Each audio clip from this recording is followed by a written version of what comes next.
Muito boa noite. Começando o segundo episódio do nosso podcast, trazendo temas relacionados à cirurgia plástica com convidados mais do que especiais. E hoje a gente trouxe convidados para falar sobre medicina integrativa, cuidados pré-operatórios, preparo pré-operatório e como manter os resultados no pós-operatório. Então eu vou começar apresentando meus convidados. Meu amigo Dr. Júlio Monteiro, muito obrigado pela presença, estou muito feliz por você aqui comigo. Trabalha comigo na clínica, grande cirurgião plástico. Prazer é todo nosso. Estou muito empolgado aí para essa conversinha nossa. Vai ser uma conversa bem informal, um bate-bola para a gente poder interagir e conversar com uma outra especialidade, que é a medicina integrativa, a gente poder enxergar o paciente de uma maneira mais complexa, assim. Estamos bem empolgados para começar aí. Vai ser uma noite bem bacana. Obrigado pelo convite. Obrigado a você. Vou apresentar a dama agora, a doutora Amanda Nunes, medicina integrativa, trabalha na clínica Laibi. E eu vou pedir para ela falar um pouquinho sobre o trabalho, o foco que ela desempenha na clínica. Boa noite, pessoal. Bom, sou a doutora Amanda, sou médica RT da Laibi Clinic e trabalho com o Dr. Kurita. Fazemos toda a parte de medicina integrativa, medicina funcional e nutrologia. Então, será um prazer aqui conversar e compartilhar esses assuntos tão importantes aí para a nossa saúde. E pensando em cirurgia plástica, nada mais justo do que não ter esse cuidado também do pré e pós-cirúrgico. Então, viemos aqui para compartilhar um pouquinho com vocês.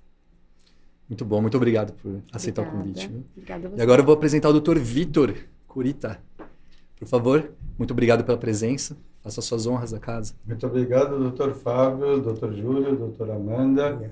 É um prazer estar falando aqui um pouquinho mais sobre a medicina integrativa e como a medicina integrativa está conseguindo acolher e ser acolhida por outras especialidades, principalmente, né, nessa área de medicina estética, na parte de cirurgia plástica. Então, vamos poder aqui compartilhar, né, a nossa experiência, o nosso conhecimento e trazer para vocês aí que estão assistindo, né, mais informações como que você consegue ter o melhor resultado, sempre, né, visando a saúde. Muito obrigado. Obrigado a você. Perfeito. Então, a gente vai começar conversando, um formato de bate-papo, bem tranquilo. A gente não preparou nenhuma pauta específica, só um tema mesmo, de propósito, para que seja uma conversa bem fluida e bem tranquila entre nós, que seja agradável entre todos que estão na mesa e agradável também para quem assiste. Né? Então, vou começar perguntando e vocês fiquem super à vontade, tá? Os dois vão responder. O Dr. Júlio também vai fazer suas intervenções. Okay. Então, a gente trabalha com cirurgia plástica e cada vez mais se fala na questão da cirurgia plástica funcional.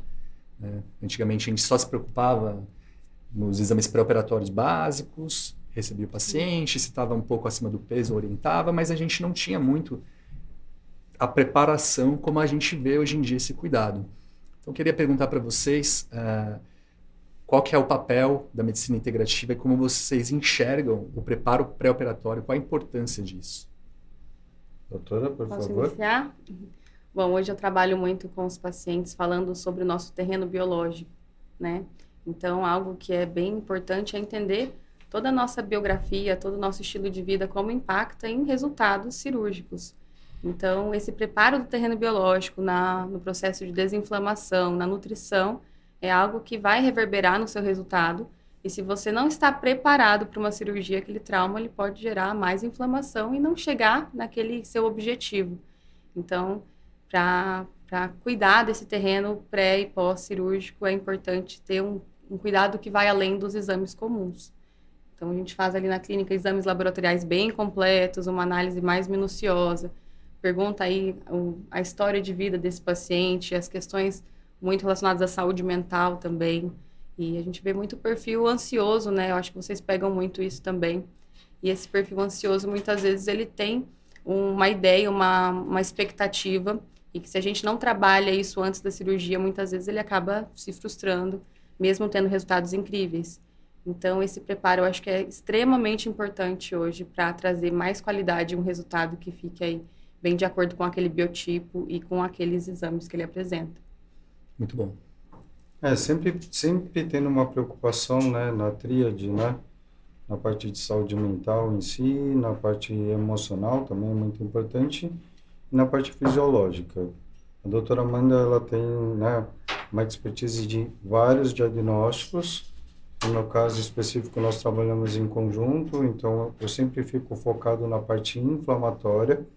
Então, porque hoje se fala muito, né, no intestino e cérebro, só para quem não conhece um pouco, nosso intestino nós temos dois times, né, que nós falamos a flora intestinal benigna e a maligna. Existem alguns alimentos, né, que dizimam totalmente a flora intestinal benigna, gerando processo inflamatório no intestino. E esse sangue inflamado no intestino, ele vai circular pelo nosso corpo e principalmente dando efeitos no cérebro. Então a gente fala muito sobre isso, desinflamar o corpo para quê? O corpo ele tem a capacidade de gerar um processo inflamatório local, ou seja, você vai fazer uma pequena cirurgia, uma cirurgia extensa, ou até mesmo, né, procedimentos estéticos com bioestimuladores, é muito importante que o corpo esteja desinflamado para que a inflamação seja muito precisa na cicatrização. Então, quando a gente fala muito em inflamação, as pessoas acham que a inflamação é ruim. Não, a inflamação é algo positivo, é a resposta do nosso corpo frente a algum agente externo ou algo que esteja em desequilíbrio. E a inflamação, ela não pode estar concentrada na forma sistêmica, ou seja, no corpo, porque se estiver concentrada no corpo, não vai ter o processo inflamatório preciso, né? Então, os doutores, eles podem falar muito mais, a gente tem um trabalho em conjunto com a cirurgia plástica, justamente para quê? Para que você tenha um processo inflamatório local, uma melhora da cicatrização. E quando a gente fala em melhora da cicatrização, é muito mais na temida fibrose, né? Então, o nosso corpo, ele tem um processo de cicatrização.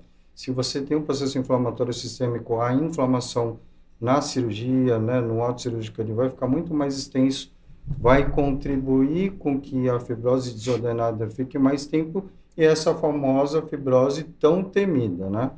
Então, fazendo o processo de desinflamação sistêmica, a gente tem uma capacidade de ter essas fases inflamatória, proliferativa e de recuperação, né? Que muito bem coordenada. Então, para o cirurgião plástico é excelente, porque até as intercorrências durante o ato cirúrgico também vai diminuir o sangramento, acelera o processo de cicatrização. E eu acho que esse trabalho é muito bacana, porque os cirurgiões, o nome já fala, né? A cirurgia, o ato e tal, e nós aqui como clínicos temos essa capacidade de fornecer esse terreno, né? Que é muito mais saudável, a fim de que não seja só no intraoperatório, mas no pós-operatório também. E, Curita, essa ideia que tu passou para a gente de inflamação é muito bacana. Eu acho que a gente leva isso para os ouvintes, porque realmente todo mundo associa a inflamação a uma coisa ruim. Sim. E, na realidade, quando a gente está falando de inflamação, a gente está falando um processo de cicatrização, é uma inflamação também, né? Mas uma inflamação boa, não descoordenada. Então, faz parte do processo. Quando a gente quer um resultado mais refinado, um resultado hoje que a gente tem, né, a exigência do mercado hoje é muito maior em relação ao resultado que a gente vai oferecer. Então, a gente tem que ter um processo de cicatrização, processo inflamatório controlado. O paciente que está totalmente inflamado, descontrolado, que tem essa relação aí da microbiota benigna e maligna, que eu acho que é outra coisa que é bacana tu falar para o pessoal entender bem o que seria o benigno, o que é que ele realmente faz para a gente, o que é que seria a microbiota maligna. Eu acho que isso é uma coisa legal da gente Seria pontuar. a disbiose, né? Doutora, conhece bem essa área? Se a doutora quiser comentar. Vamos comentar juntos. Bom, saúde intestinal hoje é a nossa saúde mental também. Então, como eu sempre puxo um pouquinho para a saúde mental, então o que seria a microbiota saudável? Microbiota saudável é quando você não apresenta uma disbiose, você tem um equilíbrio entre as bactérias gram-positivas, negativas, e entre as benignas e as malignas, que elas estão aqui no nosso corpo. Hoje nós somos mais bactérias do que células, né? Nosso intestino tem mais bactérias do que o nosso próprio corpo. Então, essa relação tem total, estreita ligação quanto à saúde do sistema nervoso central. Então, cuidar de uma microbiota, de uma eubiose, é cuidar para que você não gere processos inflamatórios, para que você não traga alimentos que não são compatíveis na sua alimentação. E isso tudo acaba gerando esses desequilíbrios. Então, quando você equilibra a alimentação, estilo de vida, sono, e traz bactérias positivas ali, você acaba trazendo saúde para esse paciente, com certeza influenciando também nesse processo de cicatrização e de inflamação. Como ele disse, inflamação é positiva, mas a inflamação desordenada, que é muitas vezes influenciada por algumas bactérias que estão no nosso corpo, parasitas também, que eu falo bastante. Então, esse equilíbrio sistêmico interfere em todo o nosso resultado. Mas intestino hoje é nosso grande ponto de cuidado. Acho que não tem como começar uma consulta sem antes entender como que é a saúde intestinal. E muito se fala sobre intestino bom, aquele intestino que vai todo dia no banheiro. Não, meu intestino é bom. Mas quando a gente vai começando a refinar mais a consulta, a anamnese mais completa ali, você vê que, na verdade, aquele paciente tem muita inflamação, tem leaky gut, tem desbiose, e ele apresenta muito isso aí. O que é leaky gut, doutora? Leaky gut é a hiperpermeabilidade intestinal, que é o intestino com furinhos.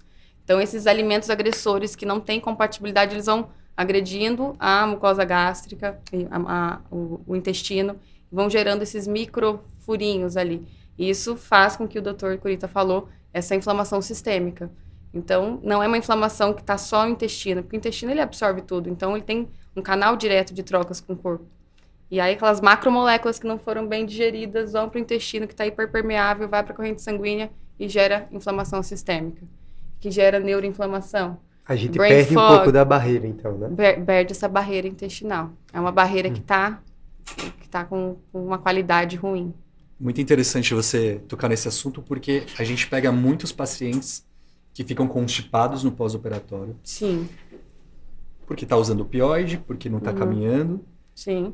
E porque não consegue fazer força para evacuar. Então, esse paciente no pós-operatório, principalmente cirurgias mais extensas, como uma lipoaspiração, chegou a ficar 3, 4, 5 dias. Teve paciente meu que ficou mais de uma semana sem evacuar. Sim. E aí você vai até fazer exames e vai ver que tem conteúdo ali intestinal de longo prazo. Sim. Então, assim, muito importante isso, você ter esse preparo prévio, né? Tem como identificar isso com quanto tempo antes? Hoje é muito comum, acho que é uma das queixas principais dos pacientes, a qualidade intestinal prejudicada. Muitas mulheres constipadas, né? E isso atrapalha muito todo o organismo dela, o acúmulo de toxinas, o estresse oxidativo que aquele corpo enfrenta é muito maior, a inflamação também é muito maior. Então, um cuidado inicial ali que eu falo muito, algumas pacientes que eu pego de vocês também do pré-cirúrgico é reequilibrar a saúde intestinal, dar uma qualidade para todo dia ir no banheiro com qualidade, para aí sim ela ir para a cirurgia com tranquilidade. E nós cuidamos também do pós-cirúrgico com magnésio e outras substâncias na soroterapia para ajudar o trânsito intestinal. Peguei uma paciente de um cirurgião também esses dias, estava 5 dias sem evacuar, e a paciente fica enfesada, fica brava, fica cansada, né? E aí entramos com alguns ativos ali que logo fez um resultado. Essa lentidão no pós-operatório é algo que a gente observa não só na cirurgia plástica, mas ela é uma consequência daquele trauma, né? Se pós-cirúrgico, de alguns anestésicos, de algumas substâncias que a gente usa no pós-cirúrgico. Então, assim, é uma realidade que vai acontecer. Então, você preparar o paciente melhor, você já entrar com o paciente em campo já mais preparado, então ele vai ter eventualmente uma evolução mais tranquila. Com certeza. Né? Um paciente que já tem essa barreira perdida, imagina, tem o trânsito mais lentinho, barreira perdida lá, então ele vai estar absorvendo muito mais, de vez de substâncias ruins, mais oxidativas. Então, assim, o paciente ele entrar em campo já mais bem preparado, a gente vai ter muito mais tranquilidade. Pode até ter deiscência de pontos, né? Abertura de pontos, coisas que a gente não gostaria de ter, né? Com certeza. E tem translocação bacteriana também. Também, é o maior chance de esse intestino aí que está com só bactérias ruins, aí a chance de translocar é muito grande, e aí começam as infecções também. Perfeito. Então, perfeito. Bacana. Antigamente na cirurgia a gente não falava em nada disso. Não. Antes, né, a preocupação era só a cirurgia e acabou. Então, à medida que o nível de exigência vai crescendo, eu acho que é normal para qualquer ciência. A evolução ela é assim, paulatina, né? Passo de cada vez, vamos indo. Então, a gente começa a enxergar outras coisas que a gente não dava mais atenção. Hoje, o paciente, qual seria a realidade ideal, assim? É a gente pegar o paciente meses antes para a programação de uma cirurgia, sei lá, daqui a 6 meses, 1 ano. Esse era o cenário ideal, que infelizmente a gente não consegue ainda ver. Porque aí a gente tem tempo de preparar o paciente em todas as esferas. Né? Mas eu acho que nesse ponto, né, a gente percebe muito lá na clínica, em relação a esse preparo, eu falo que existem 2 tipos de pacientes, né? Paciente imediatista, o ansioso, a gente pode até falar um pouquinho de ansiedade no âmbito médico, mas tem aquele paciente que a cirurgia plástica é o sonho da vida dela, Sim. né? Então, Não eu acho quer que mais esperar. esses pacientes, né, incluindo os homens também, esses pacientes que querem ter o melhor resultado e são pessoas que querem ter o conhecimento, quer ter o cuidado, esse preparo que antecipa a cirurgia é extremamente importante, né? Então, hoje nós temos o avanço aí da tecnologia até para o diagnóstico, né? Então, muito se fala lá na clínica também de epigenética, nutrigenômica. Explica um Então, pouquinho melhor sobre isso. a nutrigenética, que foi o que iniciou, que as pessoas não entenderam bem, muito, principalmente na parte de entendimento, é porque dentro da nossa genética existem alguns alimentos que não somos compatíveis, né? E isso aparece no nosso código genético. Então as pessoas pensavam assim, poxa, mas eu só tirar as coisas que eu gosto ou que eu não gosto, para que serve isso?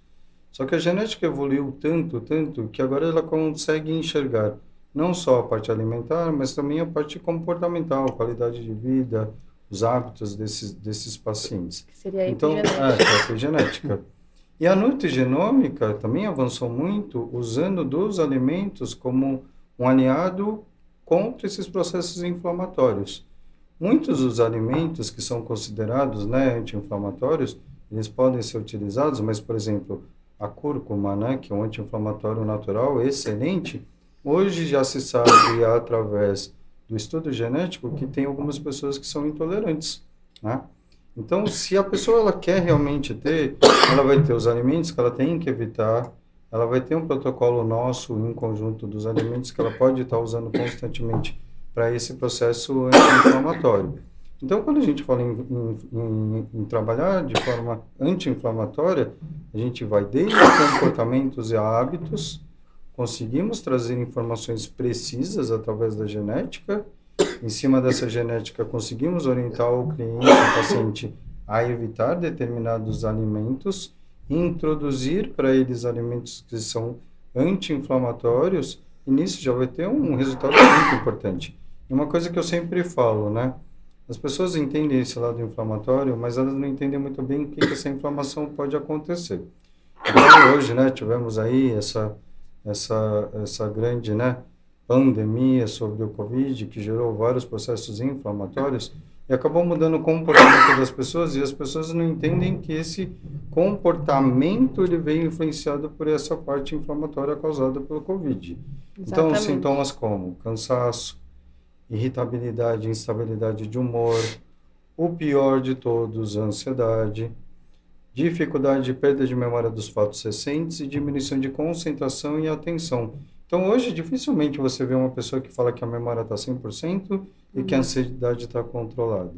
Ela pode só estar manifestando o processo inflamatório que ela teve durante esse lado.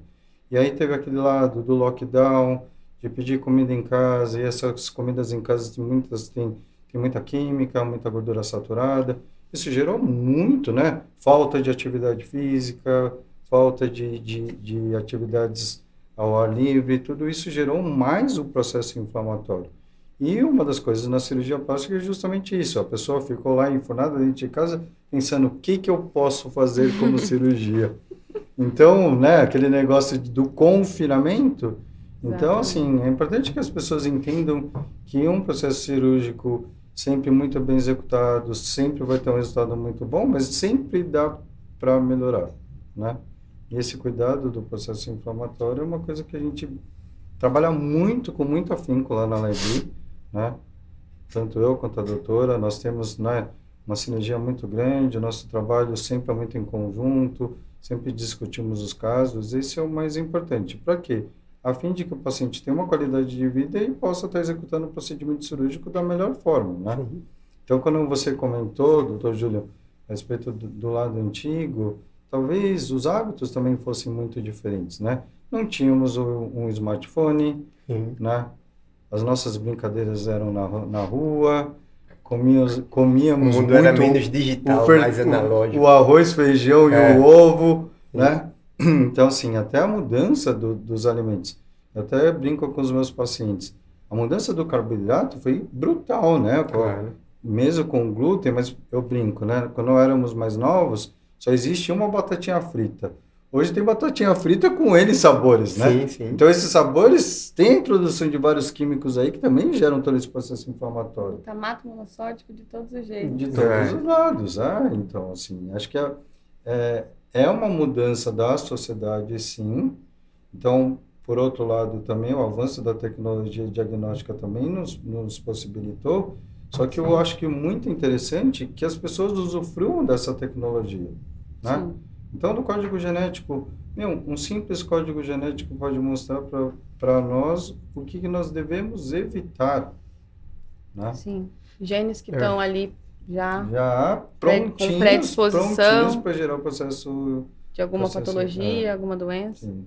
E na clínica nós usamos muita tecnologia, né? Acho que isso é pouco até... a gente não Fala um difunde pouquinho das muito. tecnologias que Sim. vocês usam. Além dos exames que o Dr. Curita mencionou, então toda a parte de nutrigenética, hipersensibilidade alimentar. Temos exames de telômero também, que hoje é bem falado dos telômeros.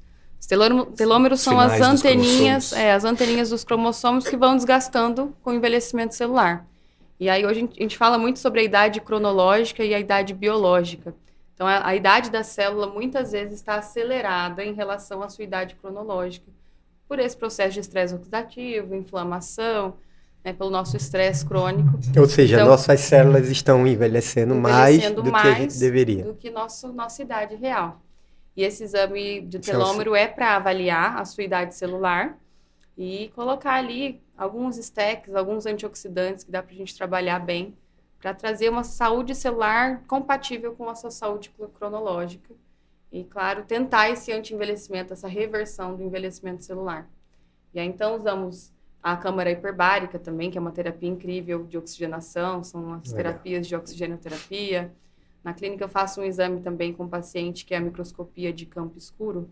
A microscopia é uma análise do sangue vivo. Então, eu mostro para o paciente como que tá as células sanguíneas.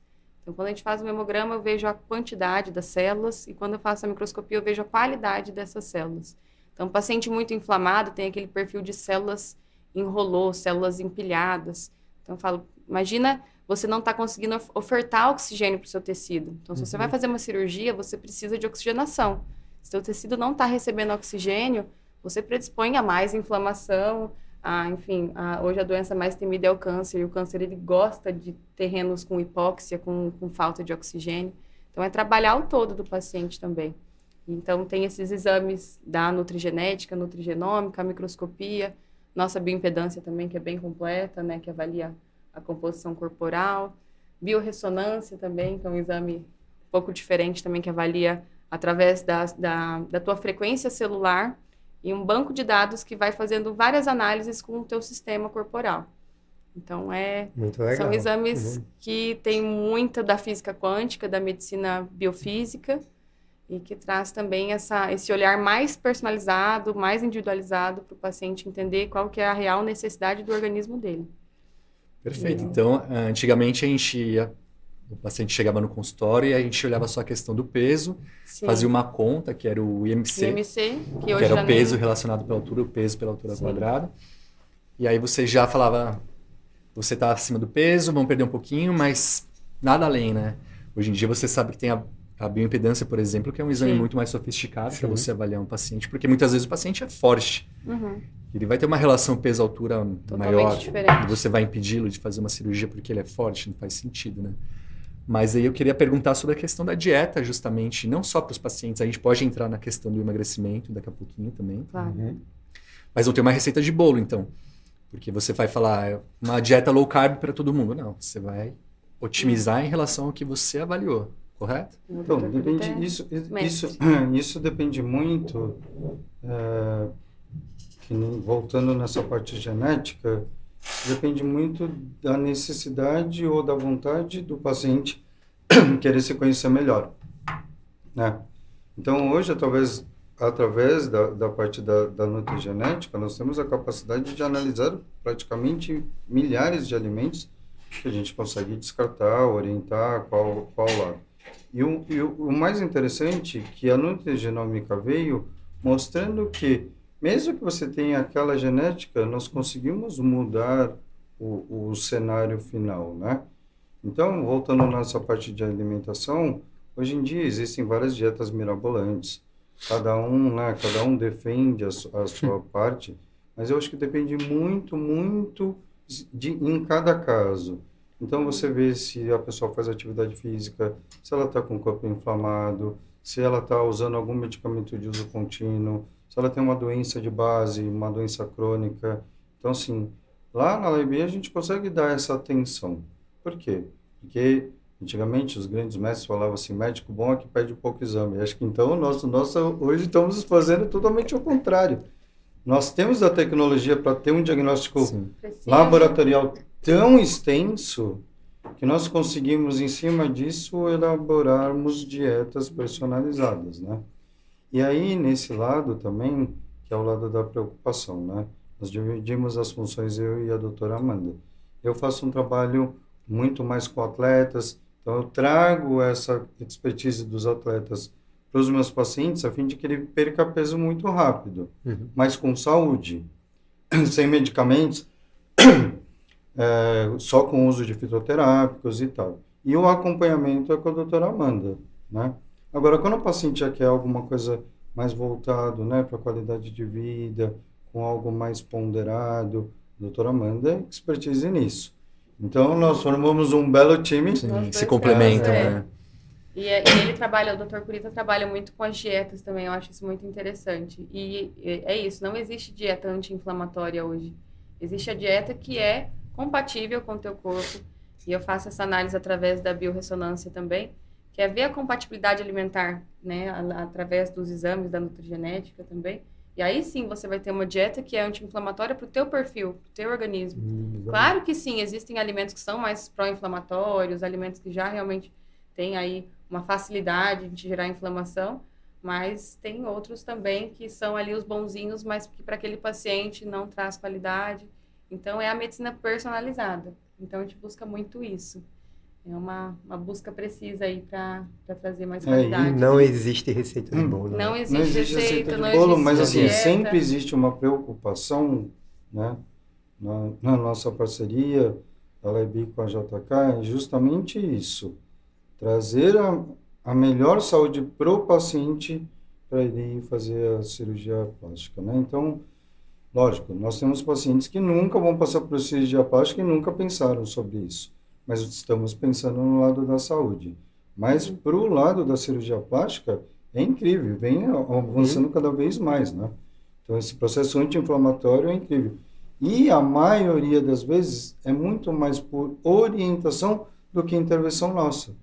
Evita isso, come mais isso, né? Faz o controle no seu dia a dia que já vai ter um resultado muito satisfatório. Porque é muito difícil você mudar o comportamento da noite para o dia. Ô Fábio, falando aqui um pouquinho só com essa parte de dieta, é engraçado a gente ver no contexto de cirurgia do contorno corporal, não sei se acontece muito para você, mas a gente vê que os pacientes, eles acham, né, vou fazer uma cirurgia de lipo, o objetivo é emagrecer, que é importante entender que na realidade a cirurgia de lipoaspiração não é uma cirurgia para emagrecimento, é uma cirurgia para refinamento, né? É para lapidar. Contorno. Aí o paciente acha, não, então no pós-operatório meu resultado é ficar bacana ali, não vou comer nada. Então no pós-operatório o paciente acha que não deve comer. Bom ponto. Eles querem iniciar o emagrecimento já no pós-operatório, né? Já peguei. Tem isso e tem a dificuldade também de inapetência no pós-operatório, muitas Com vezes. certeza. E quando é o contrário, quando você, na realidade, está num trauma pós-cirúrgico, você tem necessidade de se alimentar bem. Exato. É importante que você coma bem. Então, se você fechar a boca, isso vai interferir no processo inflamatório. Então, é o contrário do que a maioria dos pacientes pensa. Né? Mas esse lado de introduzir as informações em relação a uma boa alimentação prévia também é algo muito mais fácil de aceitação depois, né? Então, por exemplo, a abstinência do açúcar. O açúcar, ele é terrível, extremamente tóxico, extremamente inflamatório. Então, o que a gente faz? Vai desmamando, né? Então, desmamando, vai chegar lá, consegue tirar? Não precisa tirar, vai diminuir. É importante conseguir tirar?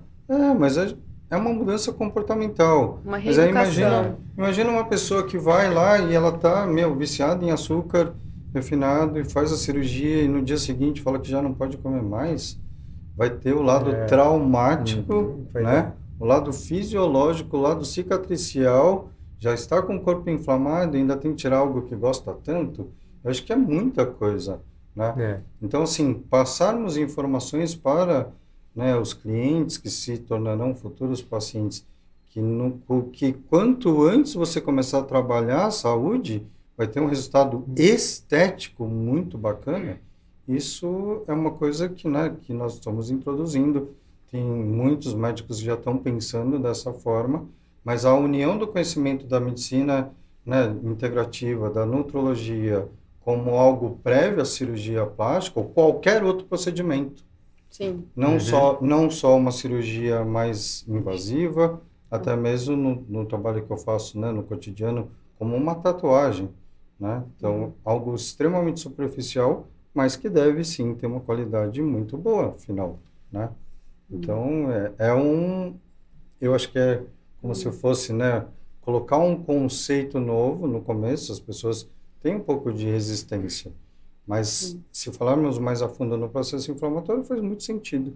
O açúcar é o mais difícil de você interromper, né? É muito difícil você, para quem tem esse hábito. Teve um trabalho científico muito sério, né, na Europa, que pegaram ratinhos e viciaram eles com uma substância ilícita conhecida e o açúcar. Foram mais de 400, Cocaína. mais de 400 ratinhos e o resultado foi assustador. Se eu não me engano, só 3 ou 4 ratinhos foram para a substância ilícita e o resto foi para açúcar. E como eu venho trabalhando muito desse processo inflamatório, eu sempre oriento o paciente a desmamar o açúcar de uma forma muito gradual, né? Para que a adesão seja mais fácil. Isso. Então as pessoas falam assim, mas como que a gente desmama? Eu faço a regrinha dos 10 dias.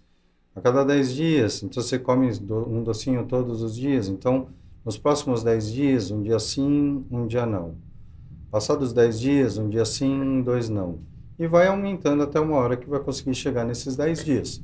E aí completou o processo. Porque se a pessoa tira de uma vez... É muito difícil de aderir. É muito difícil. É como se tivesse uma abstinência de uma droga ilícita mesmo. E a restrição pode gerar compulsão também, Sim. né? Então, pegar paciente, restringir muito a dieta, ter riscos ali dele gerar uma compulsão no momento que volta a usar. Então, é reeducação alimentar, trazer a consciência para o paciente. A consciência do alimento, do que aquele alimento pode trazer no teu organismo a longo prazo.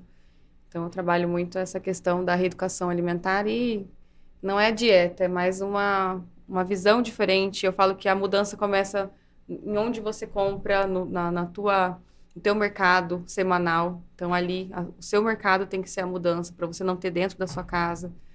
E trazer também, claro, tem o iFood hoje, né, que facilita a vida. Facilita tudo. Mas se você, dentro da sua casa, na minha casa não tem açúcar, por exemplo. Não trago, não deixo entrar Mas esse negócio açúcar. de não estar na mão ali, eu acho que facilita a gente a aderir, não tem essa né? facilidade. Muitas pessoas que vão lá, vou tomar um cafezinho, não tem açúcar. Tem um outro adoçante lá natural que eu uso, mas começa a usar sem, então é toda questão de hábito, né? A mudança do teu hábito, que tem muita relação aí, pelo menos 21 dias, também tem um estudo que fala. E aí, esses 21 dias, você mudando o seu hábito, eu falo para o paciente, começa a mudar por... Se ele conseguir passar dos 21... 21 já se torna um hábito. Olha que bom. Então, Duro 21. o 21 é da medicina indiana. Então, tem muita essa relação do que você traz para dentro da sua casa também, a consciência que você tem com o alimento. Então, a restrição, acho que não é um caminho também tão bacana aí para conscientização. E a gordura? Os alimentos gordurosos? O que vocês têm a falar um pouquinho disso? Porque tem gente que fala para você parar o açúcar e substituir. Antes de falar da gordura, eu queria... Como o açúcar é algo muito nocivo, né? Eu gosto muito de falar para os nossos pacientes em relação à visão integrativa em si. Eu costumo dizer que a nossa vida é como se fosse uma cuba de vidro, né? Então, existe uma torneira maior, que são os problemas, os obstáculos, né, as frustrações, que elas estão abertas. E embaixo tem 2 torneirinhas que fazem esse escoamento. Então, uma das torneirinhas, eu falo que são os liberadores de endorfinas físicas, né? Que é usar drogas ou medicamentos, atividade física, atividade sexual, comer e beber. Então, às vezes a gente fica detendo só na parte de alimentação, mas os outros âmbitos, eles estão deturpados. Então, vamos pegar um ex-atleta. Ou ele fica obeso ou ele vai para as drogas, né? Então, você pega uma pessoa que é usuário de droga, ela não Na come realidade, nada, eu acho que não é faz uma atividade. compensação, né? Sim. É uma necessidade, E porque já aí, está acostumado. uma né? vez você tirando esses alimentos que geram essa satisfação, você tem que suprir de uma outra forma. Ou se reconcilia com o parceiro e tem atividade sexual diária, ou vai para academia todos os dias, né? Porque usar drogas e medicamentos não é bacana. Então, se Não dá você pra um hábito simplesmente tira os alimentos que te geram prazer, você não tem abstinência. Agora, se você substitui por outro, melhor. Só que isso também tem que estar coligado com a diminuição da torneirinha. Então, falamos sempre muito do acompanhamento de um psicólogo, de um terapeuta, até de um psiquiatra que tem uma visão mais holística, não só medicamentosa, porque você diminuindo a torneirinha dos problemas, ou seja, entendendo de uma forma comportamental ou através do conhecimento, né, da vida passada, de toda a jornada de vida, isso vai diminuir. Então, o controle da retirada desses alimentos, porque muitas vezes esses alimentos, eles são fugas, né? Porque, como você comentou da gordura, a gordura também está aqui junto, né? A gordura e o carboidrato estão ali na fuga. E uma coisa que eu falo, por ser oriental, e eu falo que é muito interessante, e eu já fiz pacientes emagrecendo, abrindo a outra torneirinha, é uma coisa chamada hobby. Você pega os pacientes que estão com sobrepeso e pergunta qual que é o seu hobby, e não sabem dizer. Não tem. Não tem Por quê? nada. Porque um hobby, quando as pessoas que estão aqui assistindo, que têm um hobby, sabem que quando você está fazendo um hobby, você esquece do tempo, você fica feliz, né? Você não tem a preocupação, você consegue ficar muito focado. Então, eu falo muito dos meus pacientes, qual é o seu hobby? Que é a outra torneirinha. Então, eu falo do hobby, explicando para os pacientes a parte da arte. Algo ligado à arte. Ah, eu amo dançar. Dançar é físico. Ah, eu amo cantar. Cantar é um hobby, é uma arte. Então, eu sempre peço para o paciente incorporar um hobby durante o processo de emagrecimento. E o resultado é infinitamente melhor. Sim, com Incrível. certeza. E também sempre orientar o paciente que ele precisa de um apoio. Eu brinco que o psicólogo ou a psicóloga é o Merlin. O rei Arthur é o que faz toda a batalha. Mas quem aconselha é o Merlin. Então, se o Merlin ajuda a diminuir um pouquinho a torneirinha, diminui um pouquinho a torneirinha ali, substitui os alimentos por atividade física, tenha um hobby, que seja algo. O hobby eu falo, você tem que fazer na vontade que você quiser. E, em hipótese alguma, coloque preço, senão vira trabalho. E aí você tem um hobby. Eu tenho, contando nessa experiência, eu tenho uma paciente que, faltando 3 meses para ela se aposentar, ela foi demitida. E aí ela entrou em depressão e tal. E ela já havia emagrecido muito comigo anteriormente e voltamos o processo. Começou o processo e ela teve muita resistência. Olhei os neurotransmissores, olhei os hormônios todos bagunçados. Aí eu perguntei para ela, senhora Silvia, o que a senhora gosta de fazer? Ela, como assim? O que te gera prazer? Aí ela comentou algumas coisas, eu falei, não, mas alguma coisa que te gera muito prazer. Ela falou, agora nada. Eu falei, mas lá atrás? Ela falou, eu gostava de tocar violão. Eu falei, sério? Ainda tem um violão? Ah, tá ali encostado. Eu falei assim, então a partir de hoje eu quero que você pare de fazer a dieta, come de uma forma moderada e comece a tocar o seu violãozinho quando você quiser e para você. E aí regulou toda a parte de estresse dela, nível de cortisol, nível de prolactina, e ela começou a emagrecer, né? Então, esse processo que a gente faz na medicina integrativa não é simplesmente focado para ter um bom resultado na cirurgia. É fazer com que, né, o conhecimento da medicina de uma forma extremamente ampla e holística que gere essas pequenas mudanças de comportamento. Então, se você falar para o paciente, não coma, é muito difícil. Mas vamos experimentar que, antes de comer, faça uma caminhada. Se mesmo assim você sentir necessidade, você come. A substituição é muito importante. Então, vamos lá. Em vez de comer, vai lá, faz uma caminhada, mas num lugar que tenha muito verde e tal, porque é sabido que paisagens e natureza liberam muita endorfina, que tem a ver com o nosso hobby emocional. Faça isso. Se mesmo assim você tiver vontade de comer, você come. Então, essas mudanças, né? É muito difícil para nós médicos tirarmos uma coisa sem substituir por outra. Então, por isso que as nossas consultas, minha, doutora Amanda, são extensas, porque a gente quer conhecer um todo. Integralidade, né? O paciente como um todo e é lógico, aquilo envolve toda a estrutura familiar. E respeitando muito a história dele, mas muito na orientação de procurar a ajuda de um profissional. Podemos ter conhecimento, sim, de uma base psicológica, mas sempre estamos abertos a orientar, a procurar um melhor profissional.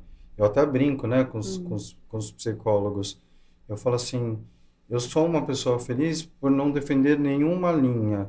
E eu sou uma pessoa feliz por poder indicar cada linha de uma forma positiva.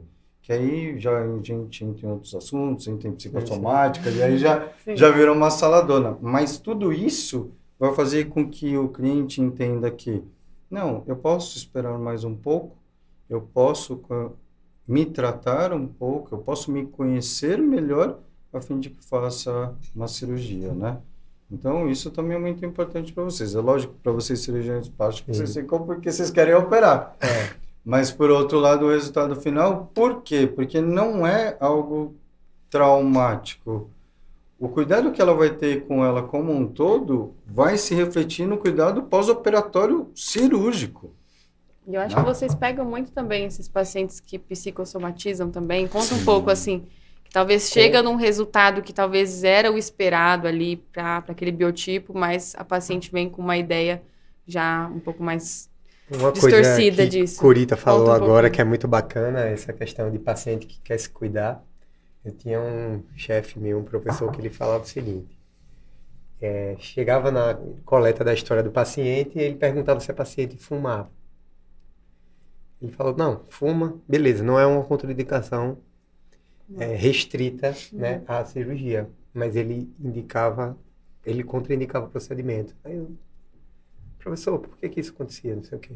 Ele falava, uma paciente que não tem um cuidado com ela mesma, que está ali porque é uma agressão, ela não vai fazer um pós-operatório decente, o resultado não vai ser decente, então vai ser uma paciente que vai ter mais problemas. Então, ele só por essa visão, eu acho que é bem radical, quase. Sim, ele pode fazer bem isso. Bem radical, mas ele... Mas assim, eu acho que levanta esse ponto que Curita falou, da gente querer se cuidar, de você começar a olhar paciente diferente, assim, né? Porque às vezes também muitos pacientes, que é o que a gente vê na realidade de cirurgia plástica, procuram fazer aquela cirurgia não por uma melhora, né? Por se sentir melhor tal, mas é porque ela acha, às vezes, ela atribui o resultado da cirurgia a alguma melhora em outra esfera na vida dela, entendeu? Como que se isso fosse melhorar o posicionamento dela no casamento, como se isso fosse melhorar a questão de trabalho dela, relacionamento com os filhos, e às vezes não é isso. Né? É um veículo, não é o resultado final. Sim, é um veículo. Com certeza. Estavam falando do açúcar e eu fiquei pensando aqui no adoçante, porque tem várias modalidades de adoçante hoje e é possível fazer essa troca gradual, substituindo por um adoçante. São confiáveis, são bons, o que vocês têm a dizer? Stevia, enfim. Então, no começo, né, os adoçantes eram 100% químicos, né? Então, teve toda aquela polêmica e tal. E hoje tem outras opções de adoçantes mais naturais. A doutora pode saber mais, porque ela que é a boleira, ela que faz os doces diet. Eu gosto muito dos alimentos mais naturais possíveis. Então, tudo que é químico, ele não tem uma adaptação tão natural com o nosso corpo, que é biológico. Então, eu falo que tem muita paciente hoje que já apresenta a intolerância ao eritritol, ao xilitol químico. Então, já fala, não posso comer esses doces fits, eu passo muito mal. Que gera mais leaky gut, mais inflamação. Então, hoje nós temos aí também alimentos do bem, naquela prateleira ali, que é a prateleira do saudável, mas que, na verdade, não tem muito saudável ali. Vem ali que é vegano, sem glúten, mas tem muitos ativos químicos também para trazer uma qualidade. Então, eu falo, desembale menos, descasque mais, vamos comer comida mais natural possível. Também falo isso. Comidas orgânicas, o que você consegue... Eu falo para o paciente quanto menos o ser humano pôs a mão, mais saudável é. Sim. Então, tudo que também é muito processado, ele vai ter algum efeito ali, porque teu corpo ele é biológico, ele gosta do natural. E hoje até mesmo o nosso alimento natural já não é tão natural, porque tá com muito pesticida, muito agrotóxico. O alimento hoje já vem pobre em alguns nutrientes, porque o solo do Brasil já está pobre, por exemplo, em mineral. Então, a gente começa a ver essa ideia da alimentação, e aí eu falo que vem muito também a nutrição injetável aí. De trazer mais qualidade para a tua nutrição, tanto via oral quanto injetável, mas entender a importância da sua suplementação, não só para um cuidado pré e pós-cirúrgico, mas para a tua vida aí, né? Então, essa é uma das recomendações que eu dou para os pacientes, claro que bem assistido, bem, né, acompanhado com o médico, mas a suplementação hoje, para o ser humano moderno, é essencial. Eu acho que a aceitação, né, nós que estamos aqui na ponta, olhando toda a parte bioquímica, a parte farmacológica, né, esses avanços dos medicamentos em si, é muito difícil para criarmos essa conexão, porque pegamos, né, os nossos pais, eles estão acostumados com aquela alimentação super, né, super caseira e tal, e pegar essa nova geração que apertando um botão no celular já vem uma comida totalmente processada, eu acho que, né, esse equilíbrio de trazer essa tecnologia para essas 2, 3 gerações, eu acho que isso é muito importante. E é lógico, né, dentro da medicina não existe a certeza absoluta, sempre vai mudando. Então lança um produto, isso aqui é muito bom, e depois ele cai em desuso. Sim. São assuntos polêmicos, né, desde a retirada do glúten na totalidade, até a parte, né, se a gema é um vilão ou é um herói. Sim. Então, assim, sempre vai ter esse lado, mas é aquele lado. A polêmica sempre vai existir, mas a particularidade que vai fazer a diferença. Sim. Né? Então, não adianta você pegar a dieta que o Júlio fez, né? Que não vai funcionar. Né? Então, é nesse sentido. Você levantou o ponto do glúten, e ele, de fato, tem sido colocado como um vilão. Eu sempre ouvia, na época da faculdade, somente os celíacos, né? Que não poderiam consumir o glúten. Hoje em dia, a gente ouve muito. E eu mesmo estou vivenciando algumas situações de perceber que alguns alimentos que não me faziam mal anteriormente, agora começam a fazer. Eu fui no Starbucks outro dia, fui pedir um leite e passei mal. E eu sempre consumi. E se você vai desenvolvendo ao longo do tempo também... Sim.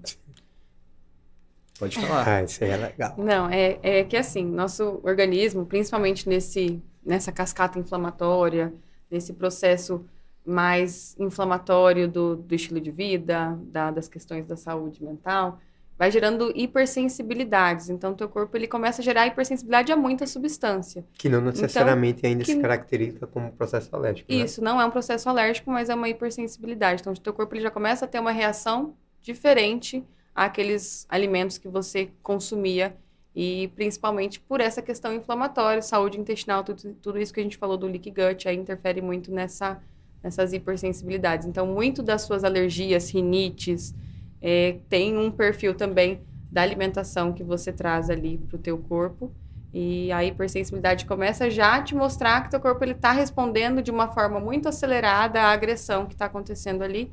E aí aumenta a histamina, aumenta o processo alérgico também. E aí aquilo ali pode gerar, sim, uma doença. Então, um paciente que já começa com uma hipersensibilidade ao glúten pode vir a ser um celíaco. Um paciente que já tem uma hipersensibilidade à lactose pode ter uma alergia à lactose. E hoje eu tenho um filho de 2 anos, né? Então, ele já nasceu com a PLV, que é a alergia à proteína do leite de vaca. E eu sempre fui muito hipersensível ao leite. Então, já tinha uma hipersensibilidade que na gestação eu continuei pecando. E aí, o que eu passei para ele foi essa PLV. Esse legado. Esse legado que realmente foi... Mudou a nossa casa, mudou a minha vida, porque agora eu realmente tirei a lactose do meu cotidiano, da minha alimentação. E que para ele realmente não era algo que trazia muito efeito, um efeito bem importante, um processo alérgico muito agressivo. Então não só a lactose, mas a proteína do leite. A proteína do leite. Leite sem lactose, Sim. Mas que a proteína tá lá. Que é a caseína, né? Então caseína. a caseína também ela é pró-inflamatória para esses organismos. E hoje muita criança vindo aí com a PLV. Então é algo que está sendo muito falado e que tem muito a ver com o processo gestacional, como é aquele perfil daquela mãe, como você preparou o seu terreno também. Tudo tem que ser preparado. A gestação também, um processo cirúrgico, porque aí você traz mais qualidade também para aquele neném que está vindo ali. É muito Então- do comportamento que a gente vê alimentar, a gente traz todo, né, toda essa bagagem da infância. Eu falo muito isso com os pacientes, né? Da Como que ancestralidade também. Então, desde a Tem- psicogenealogia, todo o lado comportamental. Então, assim, pegar um ser humano, a gente consegue, nós tentamos destrinchar o máximo possível, né? E aí tem muito dessa parte gestacional também, então todos os anticorpos da mãe, toda a parte emocional da mãe, toda a parte hormonal da mãe, toda a parte psicossomática da mãe, vai gerando toda uma alteração no feto e na criança também. E é aquele lado, quando a criança nasce, existe aquele comportamento geral. Ah, você vai privar seu filho de comer um açúcar, né? Sim, muito Então, difícil, gente. tem uma parábola budista que fala, que eu acho bem interessante. Tava lá o mestre e veio o discípulo veio com doce e falou, mestre, você aceita? É um doce, não obrigado. E aí, de novo, ficou insistindo, não, obrigado. Nossa, mestre, mas o doce está excelente. Não, muito obrigado. E terminou o doce e o discípulo perguntou, mestre, por que o senhor não comeu o doce? Porque doce faz mal para a saúde. Ali, mas é gostoso. E aí o mestre falou, se você pegar um chinelo e bater num cachorro, ele reage. Se você bater numa criança, ele reage. Se você bater no seu corpo, ele não reage. Então, por que fazer mal ao ser mais indefeso desse planeta? Nossa, É. pior que é verdade, né? Então, eu acho que assim, é toda uma cultura, toda essa parte, né, da parte alimentar, do comportamento alimentar, de estar presente, né? Eu, sendo oriental, já tenho uma percepção diferente da alimentação, mas os ocidentais, né? Então, assim, estar presente com um grupo de amigos tem que ter a fartura, tem que ter a combinação. Então, tem todo esse lado, né, da parte dos antepassados. Então, tudo isso vai refletindo no nosso comportamento, né?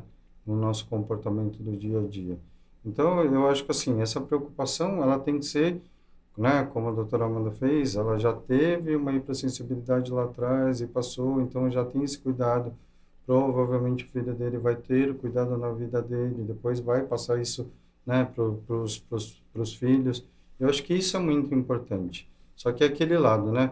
Como que é difícil você tirar as coisas que são gostosas. Então, não pensa que está tirando. Tem que ter um objetivo maior, né? Mas aí eu tenho uma pergunta. terminologia. É. Porque a doutora Amanda tem um filho de 2 anos, 2 correto? anos. Como é que você vai numa festinha de criança que não vai ter doce e você orientou em casa, mas ele vai chegar lá, como que Não. vai fazer? Aí a educação da minha... Difícil, né? É o que eu passo para ele da visão do alimento também. Hoje o Bento é uma criança que come muito, e come muito bem. Só que ele se alimenta de comida de verdade, que é o que tem em casa. Então ele nunca vai encontrar ali em casa alimentos que ele não conhece, ele desconhece. Então se ele vê um refrigerante, alguma coisa assim, ele não tem vontade daquilo, porque é algo tão desconhecido para ele que ele vai para o suco, para água, para o que ele gosta, é o que ele sabe pedir também. Então, claro, que vai chegar um momento que ele vai comer alguma coisa, ele come ainda algumas coisinhas, tem um brigadeiro, eu Mas faço. eu acho que a doutora Ana Lúcia Galvão, ela fala um exemplo muito interessante. Ela fala assim, o sábio, o filósofo impõe conhecimento, o sábio serve de exemplo. Então, o exemplo Exato. da doutora Amanda já vai fazer com que o filho É. já tenha o exemplo. Quem são os pontos de admiração maior? O pai e a mãe. Exato. O pai e a mãe tendo um comportamento, né? Sendo uma pessoa mais magra. A minha que educação é pratica- com o pai, eu falo, não é com o Bento, não vamos comprar isso, não vamos pedir isso. E o lado de admiração é justamente essa, né? Então, vai olhar, não pode comer, e a mãe come, Não faz sentido. complicado. Verdade. né? Então é trazer Então, isso para uma dentro co- da sua é. casa, a educação da sua casa. Então, né? mesmo num ambiente externo, que é um ambiente, como você falou, que é um ambiente exposto, se ele não tem em casa, mas chegar lá, ver a mãe com um pratão de bolo, ele vai repetir comportamento. Claro. Sim. Né? Ele não vai entender porque você está proibindo de usar. Sim, sim. E ele sim, hoje, sim. na verdade, ele já não tem mais a alergia. Então, ele já comecei a introduzir um pouco do leite, porque eu acho que é necessário. Hoje a gente come fora, então, para não ter um risco de dar um processo inflamatório maior no intestino dele. Isso é muito Então, importante. hoje eu né, então. já reintroduzo, faço algumas coisas com manteiga, ghee, com os alimentos melhores, claro, mas para trazer essa qualidade também. Mas é isso, eu vejo que hoje ele tem essa consciência já, porque eu trouxe isso para minha casa, então ele não busca ainda. os alimentos ruins. Pensei muito na questão do cálcio, do leite, assim. A gente, Tá. desde criancinha, né, escutava, toma leite por causa do cálcio. Os leites vegetais hoje têm um teor Tem. adequado. Hoje Sim. o reino vegetal tem mais cálcio até do que o leite de vaca. Olha, Então a gente foi educado assim, a indústria alimentícia educou assim. sim. a Não existia também naquela época, Não. né? Outras Não, mas o opções. leite de vaca, ele a curto prazo, ele é positivo também. Ele é muito bom, é um no super come- alimento. No começo, né, da É. formação. Eu acho que assim, Ele é um super alimento. essa mudança, né, é muito mais fácil você praticar essa educação quando ele é pequeno, mas sempre tem que tomar muito cuidado com o excesso das restrições, né? Então sempre acompanhar com o pediatra, com o nutricionista especializado em criança, a fim de que a curva de crescimento sempre esteja de acordo. Depois, adolescente, já vem aquele lado da revolta, mas é aquele lado da conscientização. Uma criança bem consciente vai se tornar um adolescente consciente. E é aí que começa essa conscientização da alimentação. Sim, Então, se as mães tivessem essa orientação, adultos com mais Sim. qualidade também. E a gente vive uma epidemia de obesos na infância também, não é Sim. isso? Sim, muito. Muito preocupante. Né? É preocupante hoje, realmente. mas é aquele lado do exemplo, né? Sim. Então, acho que o exemplo é muito complicado. Você vê, né, hoje em dia, nas praças de alimentação, justamente isso. Os próprios pais pegam um prato e pegam uma sobremesa. Então, como que você vai, né, conseguir restringir esse lado? É muito complicado. E as pessoas, elas não enxergam o açúcar como algo extremamente nocivo, né? E um outro lado também, já aproveitando nisso, são os extremos, né?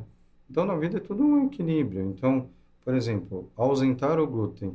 Se você ausentar o açúcar, a lactose e o glúten, você vai virar um super ser humano. Pouquíssimos alimentos vão te gerar um processo inflamatório.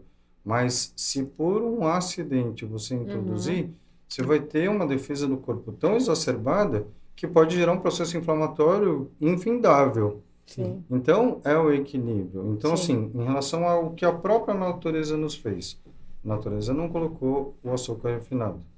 A natureza já disse que o único animal capaz de beber leite depois de adulto é o ser humano. Então, ou seja, o leite para as crianças em desenvolvimento. Já o glúten foi algo criado pelo ser humano. Então, tem que Para ter dar o liga. equilíbrio. O glúten foi criado para dar liga. Era só para trazer a liga para o alimento. Sim. Então, para dar volume, Consistência. consistência. Nossa, e hoje já tem tantos. E o problema do glúten hoje também é a qualidade. Então, quando a gente vai para fora, não sei se vocês já tiveram essa experiência de comer um pão na Itália, na França, e falar, nossa, não passei mal, estou me sentindo bem. Porque tem realmente uma qualidade daquele glúten, não tem aqueles cruzamentos, né? As questões dos transgênicos também. Então, quanto mais puro o alimento, quanto mais natural, menos processo inflamatório ele pode te gerar. Então, não é que o glúten é vilão, mas talvez a qualidade hoje que a gente tem, de farinha branca, principalmente. E a gente está falando muito de alimentação, mas a gente está esquecendo da atividade física. Com certeza. Né? Do estilo de vida, do estresse, cortisol. Isso é muito importante, hoje né? E o sono também, né? Sim. A doutora Amanda trabalha bem com essa questão do sono. Já falar vocês podiam entrar um pouquinho também nessa parte. Da importância de você ter... Do manejo, né, sono é muito polêmico. Então deixa Polêmico? Eu vou falar da atividade física. Tá.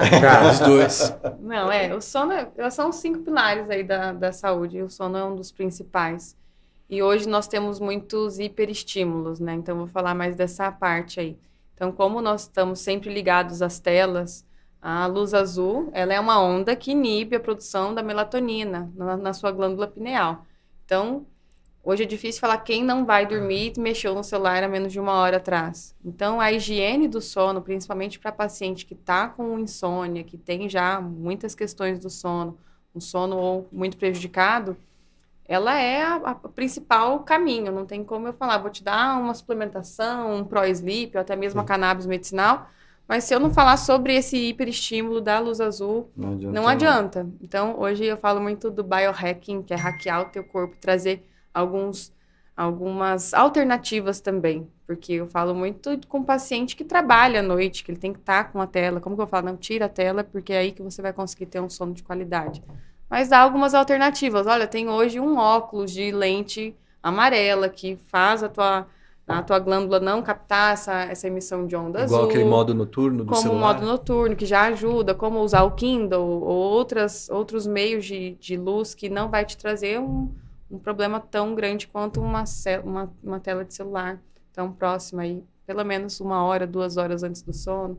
Fazer a higiene do sono com as suplementações, com os chás. Eu uso muito a chá terapia, que é usar chá, Eu gosto muito. que é muito, né, natural hoje a gente usar o café, a cafeína para estimular, e aí eu uso o chá para desacelerar e trazer seu parasimpático também. O ser humano vive muito hoje na simpaticotomia, muito sistema nervoso simpático, adrenalina, luta e fuga, e aí na hora que precisa relaxar, quer que desliga o botão assim, Impossível. De uma hora para outra. com muita facilidade. Então, você tem que começar a preparar o teu corpo, a tua casa. Diminui a luz da tua casa quando começa a escurecer. Tenta acompanhar um pouco a luz solar. Aqui em São Paulo é um pouco difícil, né?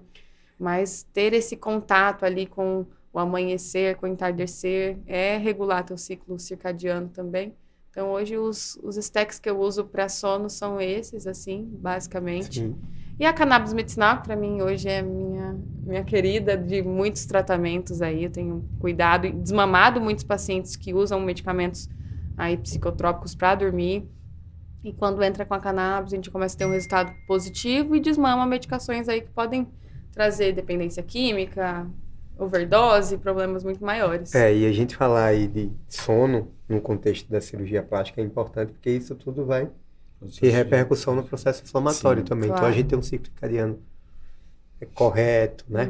É importante a gente sempre olhar a cirurgia como um trauma. Né? Um paciente que É um sofreu um queimado, alguma coisa, nosso corpo ele vai produzir uma série de substâncias,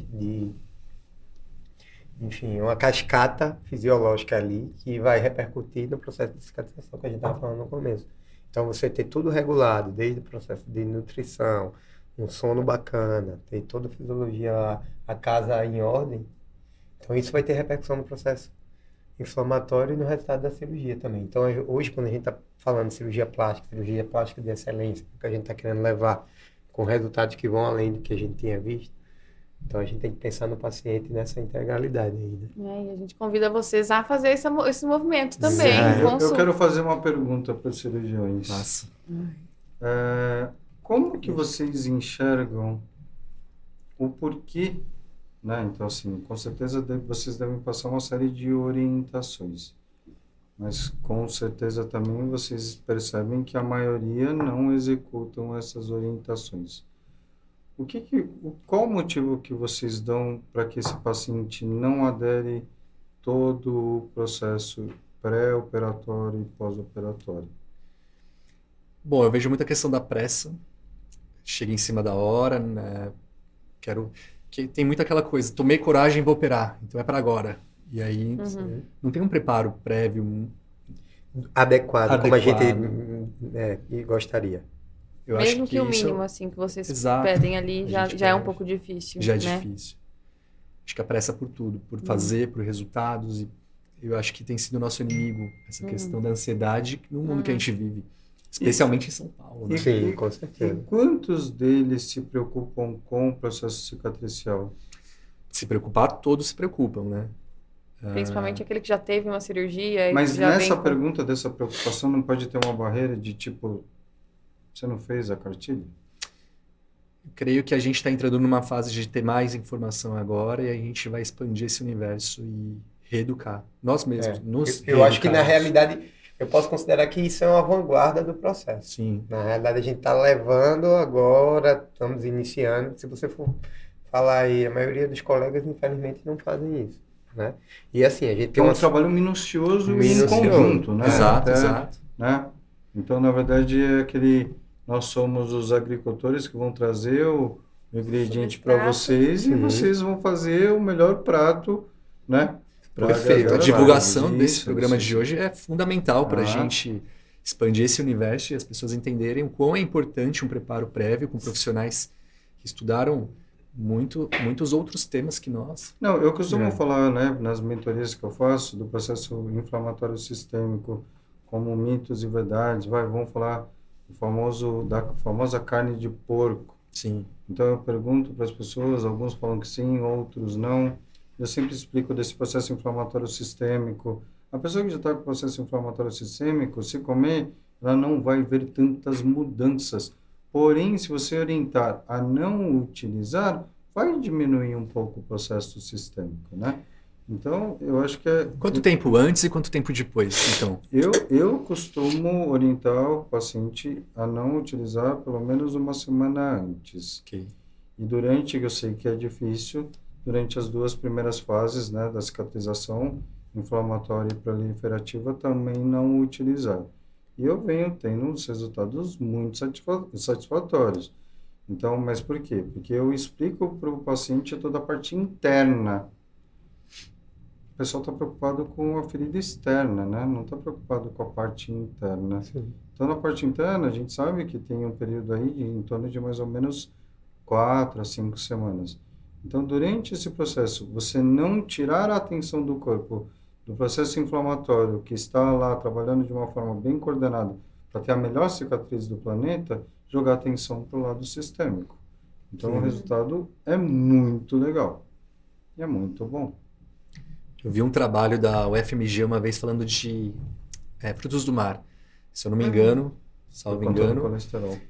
Mas acho que eles davam a casquinha do camarão para um grupo de ratos e para outros de controle não. E faziam um cortezinho no rato. E observaram que a cicatrização naqueles que tinham ingerido a casquinha do camarão tinha sido pior. É um trabalho publicado, vou até buscar. Com certeza, legal. Então, Isso é legal pra caramba. tantas pequenas coisas fazem diferença. Porque na realidade eu acho que também não existe, isso aí é algo que é muito recorrente nas nossas consultas. O paciente perguntando, né? Para mim, nordestino, a gente chama muito isso de carne remosa. É uma palavra bem popular, assim. Mas a gente mas é o que eu falo, né? Assim, se não orienta, ele não tem como fazer.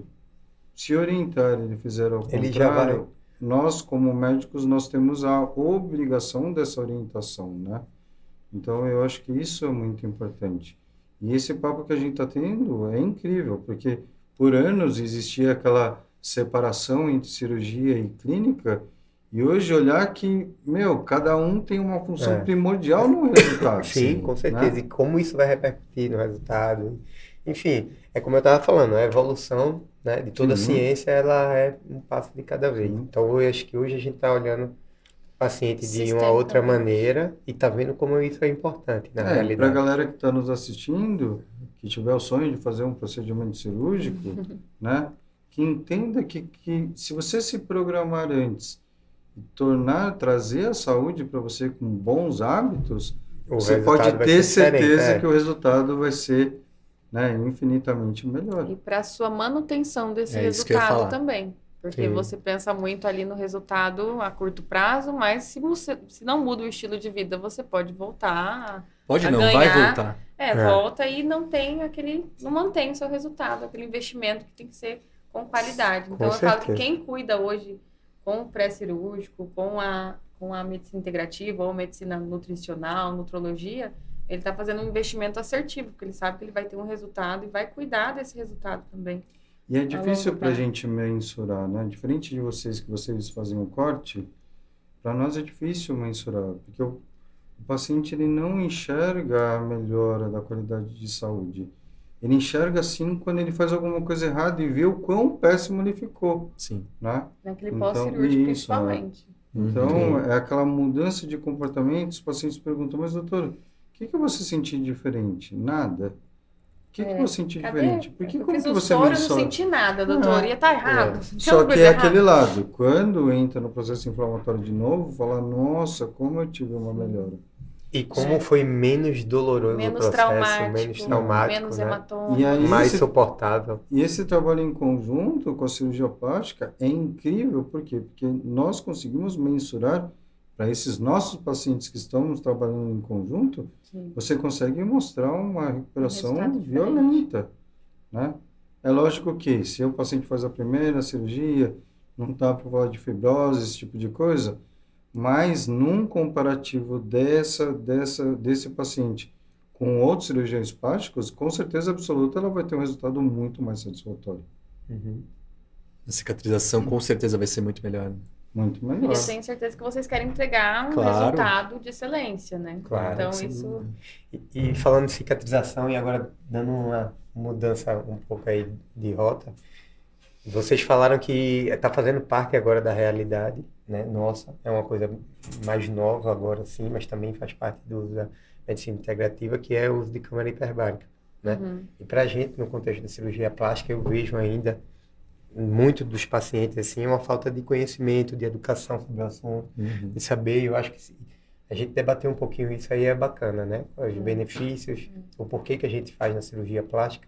Então, já pegar... Existem algumas escolas já hoje que já preparam o paciente na câmara hiperbárica pré-cirúrgico, Uhum. né? Com o objetivo de manter aqueles tecidos mais oxigenados, né? Eu gosto de falar para o paciente assim, é como se a gente estivesse fazendo um treino em grandes altitudes. É a mesma coisa. Ou um Então, mergulho, né? o cara vai ter um jogo lá numa cidade em grande altitude. O que é que as delegações fazem? Vai uma semaninha antes, vai 15 dias antes, para poder o corpo se adaptar. Então, isso melhora a oxigenação, vai melhorar os níveis de oxigênio no sangue, e isso a gente vai ter melhor resultado na cirurgia. Sim. Com recuperação mais rápida, com menos chance de ter complicações. Então, isso aí é uma coisa que no nosso cenário agora está sendo bem bacana, né? Sim. Tem Câmara hiperbárica. atletas que fazem uso da câmera hiperbárica, né? É que a hiperbárica ainda está muito restrita no Brasil, principalmente são poucas câmaras, né? Se for fazer a distribuição para o Brasil todo, é uma quantidade muito pequena de câmaras no Brasil. Só que ela sempre foi muito restrita a casos mais graves, Sim. né? Então era para aquele paciente que tem uma ferida, ou um paciente com diabetes, que tem as feridas diabéticas, que tem alguma lesão maior, ou que teve queimadura no corpo todo. Então, ela estava sempre muito usada nesses ambientes hospitalares com esse sentido. E hoje, como ela vem tendo mais facilidades aí, até a parte da longevidade, desse alongamento dos telômeros, rejuvenescimento das células, hoje a hiperbárica já tem um uso um pouco mais disseminado. Mais amplo, né? Mas ainda muito restrito para quem já buscou esse conhecimento. Poucos estudos, tem muito estudo, mas poucos estudos no Brasil. A gente vai fazer um estudo nosso ainda, com os nossos pacientes, acho que isso vale Legal. a pena. Uhum. Eu já fiz aí um exame do telômero com o paciente antes da hiperbárica, ele está já entrando na 10ª sessão dele. E aí eu vou fazer Em novamente. poucas doses já tem uma repercussão genética, assim, visível. Então, é o que nós estamos buscando, mas já tem estudos aí comprovando, sim, o alongamento dos seus telômeros. Então, além de desacelerar, interromper, ele pode alongar a Ou sua seja, capacidade de renovação é como se estivesse celular. colocando, Renovando a célula. rebobinando, né? Rebobinando. E aí tem alguns aí, já tô falando do anti-age total, porque tem alguns lugares já que comemoram o anti-envelhecimento, sua idade celular. Benjamin Button, né? o caso do filme. Sim, o cara, sim. na realidade, ele nasce então, velho e eu vai acho que, como desacelerando. você tocou nesse Isso para assunto, vocês verem. eu acho que é assim, de novo, no equilíbrio, né? Sem mudanças drásticas, se o paciente quer o melhor resultado, cada segmento ele dá uma melhoradinha, o resultado final vai ser muito maior. Não adianta nada, né? Fazer uma câmara hiperbárica se continua Continuar comendo fast fumando. food. Eu tô oxigenando, mas eu vou lá e fico fumando meu vape. Alguma coisa nesse sentido. E aí não dá, né? Isso tudo tem que estar no equilíbrio, gente.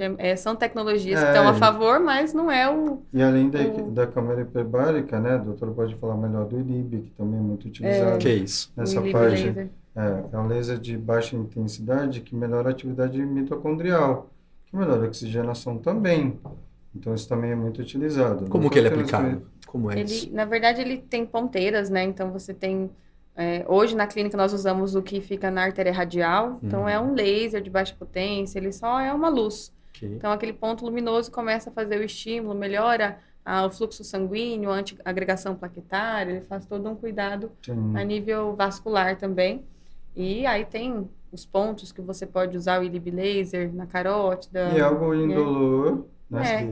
Mas- usando a LED terapia, a luz. Isso, mas é algo também que é aquele, né, da resistência do paciente. Ó, você vai usar o ILIB, vai melhorar a oxigenação, vai melhorar as mitocôndrias e é aquele negócio de desmistificar, né? Eu falo que o resultado ele é comparativo quando você tem um resultado prévio. Se você é um resultado inicial, você não tem um comparativo. Mas eu acho que vale muito a pena a conscientização. É o primeiro passo, né? É o primeiro Educação. passo. Se diminuir um pouco do processo inflamatório, já vai melhorar muito, né? Somados isso da cama hiperbárica, também tem os nootrópicos, né? Que são substâncias naturais que ajudam nessa parte também da renovação celular, mitocondrial. Então, é a frase que eu disse anteriormente. Nós, médicos que temos todo esse arsenal, né? Temos que passar de uma forma que seja traduzindo o Medicase, a fim de que o paciente confie no resultado final, né? Então, assim, Mesmo e que não é um essa resultado palpável. confiança, ela vem muito do conjunto do cirurgião com o clínico, né? Então, que nem você comentou antes, não tínhamos isso. Hoje temos, conseguimos ter toda uma comprovação, até porque não precisa de um procedimento invasivo. Até num procedimento superficial, a gente já consegue ver o resultado, né? E é aquele negócio do parar o tempo, né? Que a gente fala do rejuvenescimento. Eu falo muito para os pacientes. Mas eu vou sentir mais jovem? Não, você, entre aspas, vai retardar o processo de envelhecimento.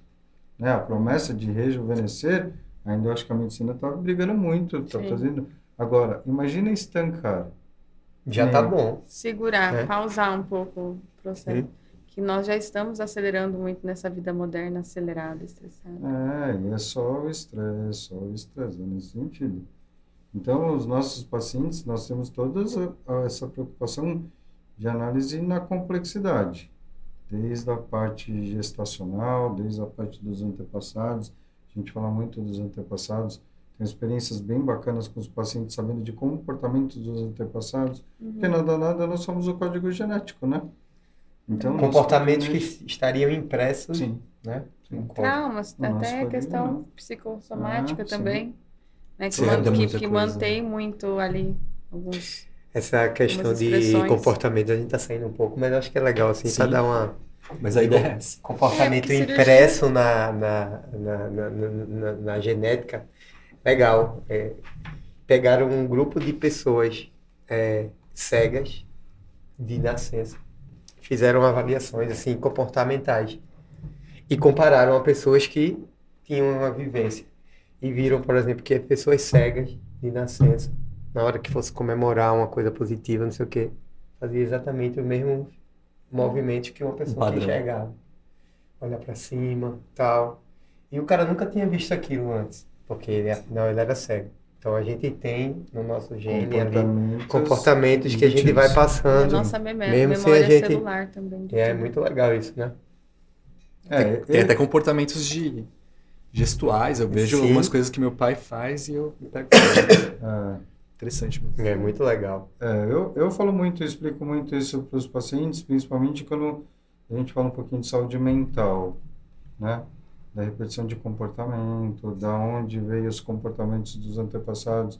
Eu consigo desmamar os pacientes que tomam, que eu falo que tem o famoso distúrbio de atenção, mas é justamente porque os antepassados trabalhavam em funções que deveriam ser 360.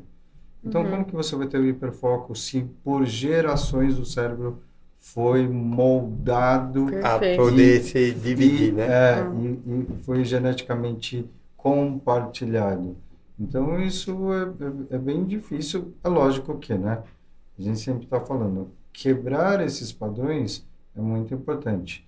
Desde o Papa da Psicologia, que fala que devemos matar as nossas crenças e valores, mas muitas vezes esses pontos que estão gerando um comportamento repetitivo que está fazendo com que a pessoa não seja feliz, consequentemente tenha alterações hormonais ou vice-versa, consequentemente gera um processo inflamatório, consequentemente morte celular, envelhecimento. Então, assim, é uma cascata. Não dá para enxergar o ser humano como um simples hormônio, um simples neurotransmissor.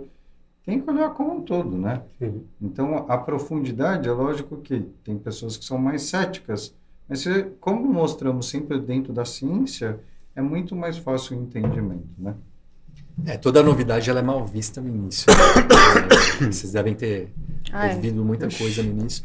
Medicina integrativa Que faz ela lembrar do início da lipoaspiração. Sim. Né? Porque Sim. a história que... Me corrija se eu estiver falando besteira. Não. É lá na França, viu? Foi o primeiro. Diz a história que a esposa dele era uma moça muito vaidosa, bonita, e ela tinha um lipoma nas costas. Ele falou, a gente vai Ele não fazer um queria corte e remover esse lipoma. Uhum. E aí ela não queria uma cicatriz, e aí ele ficou pensando, e aí ele criou o dispositivo de sucção para fazer uma lipoaspiração. A Demais. A cânula. E aí ele apresentou num congresso e foi esculachado. Uhum. Né? Tempos depois, hoje, a lipoaspiração é a cirurgia mais realizada estética no mundo, ao lado de prótese de mama. Sim. Né? E do jeito que a gente faz hoje, né? Ela é bem diferente do que era feito há 2, 3 anos atrás. Muito. Então, assim, eu acho que dentro da cirurgia plástica, a cirurgia de contorno corporal pra gente hoje foi a que mais sofreu Mudanças. mudança. De drástica, assim, eu pego paciente que foi operado há 1, 2 anos atrás, que fez procedimentos que hoje a gente já não faz mais. Isso dentro do cenário da cirurgia plástica eu não consigo ver em outra cirurgia. Então, e todo esse avanço, né, cirúrgico, né, nós podemos falar que nós, os clínicos versus os cirurgiões, até dentro da faculdade tinha essa separação que hoje enxergamos que um lado avançou muito e o outro avançou muito, e hoje, né, podemos nos unir aqui. Tem um ponto de convergência, isso, né? E esse ponto de convergência é que sempre entendemos que a saúde é em primeiro lugar, mas é aquele lado, como que tornar uma estética simples muito melhor? Porque a melhora da estética melhora a autoestima, melhora a qualidade de vida, a relação interpessoal. Consequentemente, essa relação interpessoal também gera melhorias, né, das pessoas olharem, nossa, como essa pessoa mudou, que é o que você falou. Sim. Às vezes a cirurgia não é o fim, é o meio. Exatamente. Então, eu acho que assim, quanto mais criarmos, né, possibilidades que você tenha um resultado muito mais positivo, é todo o lado, né, da ressignificância de todas as pessoas que estão envolvidas. Claro, com certeza. E assim, você pensar que, na realidade, nós somos, né, nossa aparência é nosso cartão de visita. Sim. Então, assim, onde a gente estiver, dentro da célula familiar, dentro do ambiente de trabalho, enfim, energia, no meio social, né? é como a gente vai estar se energia. portando. Você, como se enxerga, a importância disso é muito bacana, né? Eu consegui, inclusive, amadurecer isso com o tempo já na medicina, não dentro da cirurgia plástica especificamente, porque eu acho que nós somos doutrinados, de acordo com a nossa sociedade, falando da sociedade ocidental, mais precisamente do Brasil, a associar a preocupação estética a algo muito superficial, Sim. né? Não. Né? A algo fútil, e não é assim. Não. Eu acho que é a gente como se... Pô, a partir do momento que você está se curtindo, se você está bem com você mesmo, todas as outras esferas da sua vida isso. começam a dar certo. A gente conversou num episódio com aspectos psicológicos, que a autoestima elevada vai melhorar suas relações interpessoais até no trabalho, porque você se posiciona melhor, a sua postura é diferente, Claro. você começa a atrair coisas melhores. melhora. Tudo Você melhora. melhora Tudo suas melhora. relações. E Ao acho que todo. provavelmente vocês discutiram no outro capítulo, que é justamente o equilíbrio, né? Sim. Porque também o excesso das Sim, cirurgias sim. também... traz É, várias- claro. Entra no transtorno Mas de aí- Small. E você É. já... Os extremos de qualquer coisa De qualquer é ruim, coisa, né? A sim. gente tem que sempre se manter ali no meio da curva de gás, né? É isso. Na maioria. Exatamente É legal. isso. E a manutenção dos resultados, você lida muito com atletas, né? Sim. A maior dificuldade... Bom, então você não pega pacientes que têm dificuldade de iniciar uma atividade física, né?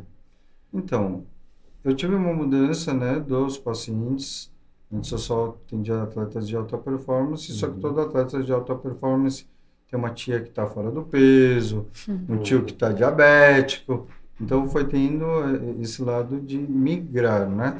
Então, hoje, sim, tem muitos pacientes que não sabem nem o que é uma academia. E eu oriento também a como se comportar dentro de uma academia. Às vezes a pessoa... É incrível como as pessoas elas criam estereótipos sem mesmo não tendo a experiência de experimentar. Então, a mesma coisa que acontece na terapia. Terapia e academia, não sei se tem a ver com sufixo, que as pessoas têm uma resistência gigantesca. Nossa, eu odeio academia. Já entrou em uma? Não. Eu odeio terapia. Já fez alguma vez? Não. Né? Então, Cultural existe isso essa aí, né? resistência. É bem cultural, eu acho, na realidade. Então, tem um lado cultural, sim, né?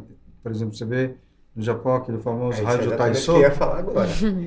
A empresa obriga a Atividade fazer atividade oriental antes é de começar o diferente. trabalho. Pois é. Não, tem um lado cultural, eu entendo sim, mas é aquele lado de trazer, quebrar, primeiro ter essa resistência para quebrar, né, esse preconceito e fazer com que durante a atividade, não só de academia ou na psicoterapia, entenda o lado positivo de cada uma dos treinos, cada uma das sessões. Eu acho que esse esforço é muito importante, né? Não simplesmente prescrever um medicamento. Sim. Então, eu acho que esse é o lado primordial. Eu brinco que eu sou muito mais psicólogo do que médico, a doutora Amanda também. Então, todo aquele acolhimento, entender o ser humano como uma forma singular, eu acho que isso é o mais importante. E hoje, com a tecnologia, você consegue traçar toda a parte genética, bioquímica, fisiológica, hormonal por completo, né? Basta a pessoa querer se conhecer, né? Entender o que aquele paciente busca também, né? A gente não pode oferecer algo que ele não está buscando. Isso. Então, essa é uma E demanda coisa tempo, importante. né, para mudar certos isso, e hábitos. aí o paciente que chega já pensando na cirurgia. Então, se eu não tenho muito tempo para manejar ele, eu vou ganhando aos poucos, vou entendendo aquele terreno, mas entregar o que ele quer também é muito importante, para não gerar essa frustração, essa demanda que talvez não é o que ele procura. Então, talvez entrar em cirurgia é importante para ele, ele vai fazer isso, e depois o acompanhamento, eu vou ganhando aos poucos essa confiança também para trabalhar esses outros pontos. Se o paciente não está também disposto a mudar, não cabe a nós Exato. essa mudança. Acho que nosso caso, né, que nós sentimos lá, é justamente isso, trazer a informação. Isso. Cabe o paciente escolher o caminho que ele quer seguir Se ou quer ou não. não. Trazer aquela consciência e que se ele conseguir introduzir, O perfeito, Dr. mas Fábio aos recentemente mandou uma paciente para mim com a cirurgia já marcada. Já conversamos antecipadamente em relação ao processo anti-inflamatório. Conversamos entre nós e depois eu atendendo a paciente. A paciente optou fazer um tratamento pré. Isso aí é bacana a gente falar. Uma coisa, liguei para o Fábio e falei, Fábio, ela adiou a sua cirurgia, mas por outro lado, faz tempo que eu não vejo uma paciente tão feliz. E qual que foi o comentário dela? Ela falou, já fiz cirurgias anteriores, já tive amigas que já fizeram cirurgias, mas em nenhuma clínica como essa eu fui Tem um preparo pré. fui acolhida e tive tanta informação. Pronto, isso aí é bacana a gente falar, que eu acho que é inclusive o coração da discussão da gente agora. Perfeito. Qual era esse contexto aí dessa paciente para que você postergasse, né, a cirurgia dela? Então, não sou cirurgião plástico e eu enxergo, olhando como clínico por fora, eu enxergo que existem, não vamos criticar pessoas que não estão presentes, mas eu acredito que tem profissionais que o único objetivo dele é operar. Ele não está muito preocupado com a saúde do Infelizmente, posso Com o dizer, inclusive, resultado. que é a maioria. E aí, nesse cenário, é lógico, o cirurgião, ele quer operar, o clínico, ele quer tratar, não curar, que é um verbo muito forte. Mas o entendimento desses dois é um time muito perfeito, porque ela foi lá, o Dr. Fábio falou, passa com o Dr. Vitor para fazer o processo inflamatório, eu expliquei para ela, assim como o Dr. Fábio já havia explicado, se você perder um pouco mais de peso, tirar o processo inflamatório, o seu resultado foi melhor. Só que aí essa parte do Dr. Fábio colocou a mim, reforcei e ela optou junto. E aí o que ela entendeu? Mesmo que não tivéssemos conversado, ela entendeu que os dois lados quis e orientou a mesma coisa. Né? Exato. Visando Então, mesmo. melhor para ela. Ela sentiu muito acolhida. E ela nem chegou a fazer o processo da dieta, ela nem fez a cirurgia, mas já está comentando com todas as pessoas a forma como ela foi acolhida. É um Que dá uma resultado segurança já do início, que é muito bom. antes do inclusive. resultado, né? Sim. Perfeito. Hoje também peguei uma paciente sua ali no corredor. É mesmo? feliz que já tinha passado por um processo, já tinha feito uma cirurgia Bom. e ela só cuidou do pós-cirúrgico, né? Nós não tivemos tempo. Então tem muito esse perfil também do paciente que vem para São Paulo para a cirurgia e não tem o tempo do preparo pré-operatório. Isso é uma questão que eu ia até perguntar para vocês. Tem Sim. muito paciente que a gente opera de fora, né, Júlio? Tem. Como é que a gente Mas dá para manejar dá também. para manejar? Aí, isso é uma Tá. pergunta que eu queria saber. Em média, esses pacientes de fora, quanto tempo eles entram em contato? Lógico, cada caso é um caso, mas quanto tempo eles entram em contato antes de passar em consulta? Teoricamente, entre consulta e a cirurgia propriamente dita. Bom, a gente pede um intervalo para checar os exames pré-operatórios, né? Sim. 2 Que- semanas. Às vezes sim, a gente prefere realmente, de fato, como o Júlio até comentou, que tenha a gente possa Tempo conhecer hábil. melhor o paciente. Tá. tudo. Porém, Então, mas às qual vezes Mas seria- tem muitos que já chegam. Qual que é o muito tempo hábil? Que tempo seria? hábil. Não, mas Pra ver os esquece o lado exames, clínico. Pelo é. menos se um paciente tem uma hemoglobina baixa, você quer repor ferro, eu gosto pelo menos de um mínimo 1 mês, assim, idealmente. Que seria o nosso tempo também para Seria- ajustar. e Mas refinar. entre entrar em contato e realmente você fazer a cirurgia, é esse tempo? É muito variável, na realidade. É difícil dizer assim para você tempo, porque são várias variáveis. O que a gente nota. Primeiro é que se a paciente for de fora daqui, né? Então, são pacientes geralmente que demandam mais tempo de preparação, tanto do ponto de vista financeiro, às vezes não tem ninguém aqui, então ela precisa de um planejamento maior. Essas pacientes Logística. geralmente tendem a ter um contato prévio, se for de outro país. A De gente quanto tem um- tempo, mais ou menos? Cara, é difícil de falar, mas assim, eu acho que na média prática é paciente de 3 meses para lá, quando é de fora. 3 Até meses porque- a gente conseguiria fazer um trabalho incrível. É. Mesmo à distância? Mesma distância. Mesma Então, distância. Ótimo, ótimo. agora a questão é essa, que esse primeiro contato, ele acontece virtualmente, né? Então a gente tem um contato fora. O que a gente nota também é que a paciente de cirurgia plástica, ela é uma paciente que procura muitas opiniões. Então, às vezes, ela está ali passando com você, mas ela está querendo conhecer melhor o serviço, ver o que é que ela pode fazer. E ela faz isso com outros colegas também, até ela, de fato, decidir. Sentir a confiança. E quando é de fora, a gente nota mais ou menos esse tempo. E depois a gente tem eu, particularmente, adoto a seguinte medida. Então, a paciente é de fora, a gente vai operar, eu quero ver a próxima cirurgia. Então, nesse contato aí, o que eventualmente a gente consegue mudar, mas poucas coisas, mas realmente ainda a telemedicina ela veio como uma coisa muito legal, mas eu particularmente sou ainda da escola mais antiga, e então eu acho que falta muita coisa ainda e a gente ainda não conseguiu melhorar. Então, muita coisa de análise minuciosa, menor, de sentir pele do paciente, de tocar, isso a gente não consegue ainda com a telemedicina. Então, eu sempre tenho um contato prévio com o paciente antes da cirurgia. Eu acho que foram muitas Perfeito. mudanças para nós, né, médicos, assim, a abertura da telemedicina como algo, né, positivo, Aham.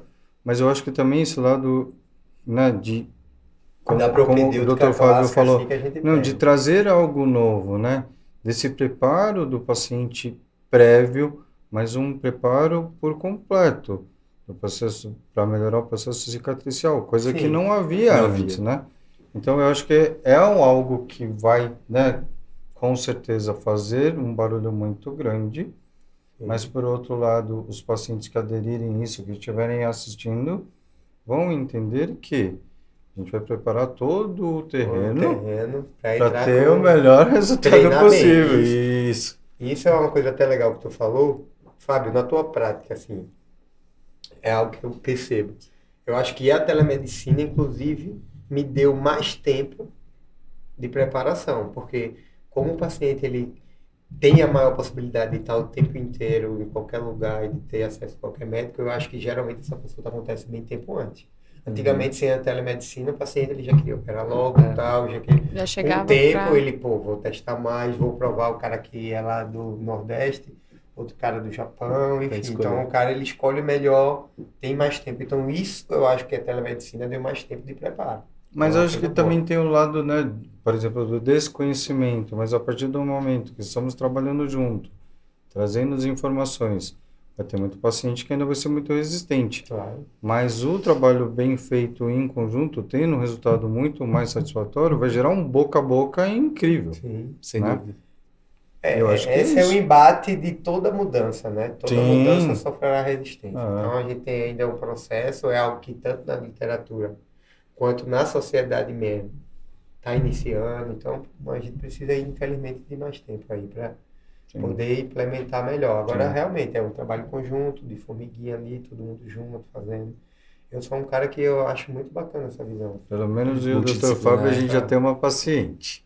Mas é o Não, primeiro passo. De muitas, de muitas. É, né? ele já Doutora tem Amanda uma também. paciente. Eu já tô Sim. com um E tempinho aí. o que eu achei incrível foi a demonstração de felicidade Isso é ótimo. no fato dela chegar e falar, nossa, como vocês estão sincronizados, Pois é. né? Claro, fico na preocupação que, será que essa paciente vai no final fazer o procedimento cirúrgico? Mas o entendimento que ela pode estar muito melhor antes de operar, isso deixou ela muito, muito motivada. Sim. Eu achei muito Com certeza bacana. mais satisfeita Ah. também com o resultado Sim. depois. Com certeza. Então é Sem dúvida, só veio para somar. Estou muito feliz com essa. A gente está expandindo fronteiras, quebrando paradigmas.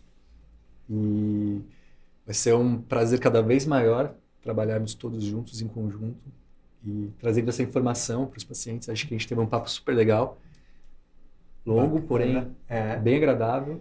foi. certeza. Eu espero que todo mundo tenha gostado. Eu acho que na realidade, tão grande quanto a complexidade que é Sim. cada paciente, era o debate que a gente devia ter aqui. É bem bacana, porque a gente É muita coisa. acaba, tem vários tentáculos assim, a gente não consegue nem, às vezes, direcionar, mas eu Um acho que é isso, conteúdo. né? A gente ter essa visão integral, que vocês E, falam. e em cima até complexo. das pessoas que estão assistindo, se quiserem, né, de todos esses assuntos, podemos, né, depois discussar, Destrinchar pegar mais. uns 2, 3 assuntos Isso, para ser que sejam de Sim. mais interesse, né? Porque medicina integrativa é isso, É o 360. é muito Já amplo. aproveitar para o pessoal aí, Então- ó, vai colocando os temas que você acha que É. tem mais sentido e tal. Porque tem Tudo muita que a gente coisa pode pra tentar debater. focar nisso aí.